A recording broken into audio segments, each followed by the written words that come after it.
Well, you come to Norfolk here, and many people might have been exposed to you if they have not read your books or what have you from a handful of minutes on television. I noticed this Norfolk event that's happening at the Marriott Norfolk Waterside on Sunday, April 21st. Really, you're there for a couple hours now. I am. People might remember me from a show called Crossing Over, and this is basically going to be Crossing Over Live. Getting a reading is usually what people come for, like that's what they want. But hopefully, if I do my job well enough, they're leaving with the experience, and a lot of their questions that they walked in with have been answered, and hopefully created a couple of new ones that send them on a journey of, evolving. Well, how many times have you seen this couple at your event?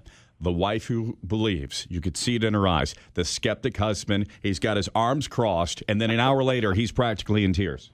So you've been to my events. I'm just getting this vibe, you know? I actually... it's so funny. People ask me, if you could kind of set up who do you prefer to, read, what kind of personality. I always say, always a male, and definitely a skeptical male. And they're like, why? I said, well, a woman is more into their intuition, and they're more open to the experience, but they're sometimes more difficult to read because they're emotionally charged, whereas a guy is going to be logical. And I kind of read in a logical and analytical way. So there's not a lot of emotion that's in there. So a skeptical male, I'll get through more information than sometimes with a open-minded, believing female. Depending on what religion you believe in, it seems like all have some sort of area like a heaven or a hell. It seems like these visions come to you almost from the same spiritual place. Yeah, I've stayed away now this is 3 decades of doing this. I've stayed away from really kind of defining this as being religious. I look at it as more of an energetic experience or a spiritual experience, and however we frame that would be our own personal frame of religion.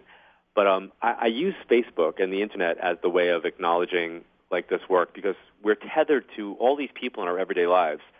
But you don't have if you have 500 people on your Facebook page, you don't have 500 people waking up with you in the morning. But you do have 500 people that are connected to you. They get your updates, they see your photos, they see all of the stuff that's connected to you. And I kind of feel like that's how the spirit world is. They're connected to us the same way we're connected to our living loved ones on Facebook. So this comes to you really in bits and pieces, almost like a collage of pictures, info.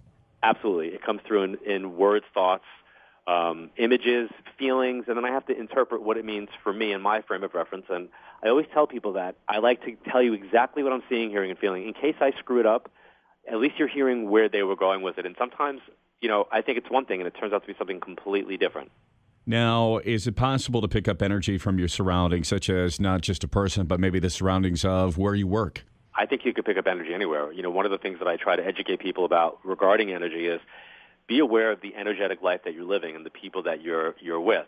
So for example, if you have a very negative coworker or somebody that you're forced to deal with, even in your family or friend, be aware of that person's energy, that they don't somehow kind of suck the life force out of you, and protect yourself from that. And there's ways you can do that.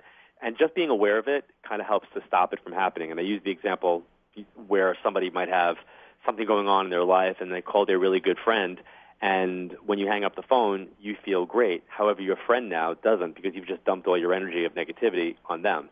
So we have to find the balance. I try to teach my kids that, even in elementary school level, how to find the balance of the give and take in relationships. Can you tap into energy on a grander scale, your personal vibe on things? Can you tell, the energy of the world if it's on the upswing or on the downslide? That's a great question. Technically, I can. I can sense, certain things, and sometimes I'll get what I call the doom and gloom feeling before a natural disaster, and I won't have a reason, I won't have a connection to it, but I'll sense it, almost like a storm that's coming. And usually right when it's about to hit, or right when it's hit and I might not know about it yet, it lifts. I don't love that energy, to be honest. It's kind of debilitating sometimes when it happens because you don't really have anything to be sad about. There's nothing that's happening around you personally that would make you feel that way. But I have totally had those moments. And then sometimes, I'll be watching something and I'll, get an image of something regarding a person or a news story or something. Our special guest is John Edward, and The event is going to be at the Marriott Norfolk Waterside Sunday, April 21st. Catch your time on this now. Usually everything happens in the evening. This is actually something that begins at 11 a.m. Now, if you wanted tickets and information, if you go to johnedward.net, you'll find out everything you need to about the show and also a chance to get tickets. I noticed that not only do you have the ticket info on your website at johnedward.net, you speak a lot of the 5, and I guess there's more ways they can reach out to you online. There actually is, there's a number of ways. One of the things that people have asked me as I travel around the world is, when are you going back on TV? And I give them the same answer, and that is, when I find a network that's going to allow me to do a show that I feel like I can do, which is to teach and raise awareness and just do what I do without any type of kind of hokiness around it, I'll be back on TV. Until that time, I'm actually doing a show weekly called Evolve with John Edward, which is kind of what I feel like my goal is to get people to evolve wherever they're at in their life. Make a difference in whatever area that they're in by providing them with insights and information to help empower them. Because I kind of feel like with awareness, it can lead to action. There might be somebody listening right now who has lost a loved one just recently, maybe within the last few years, still dealing with that pain.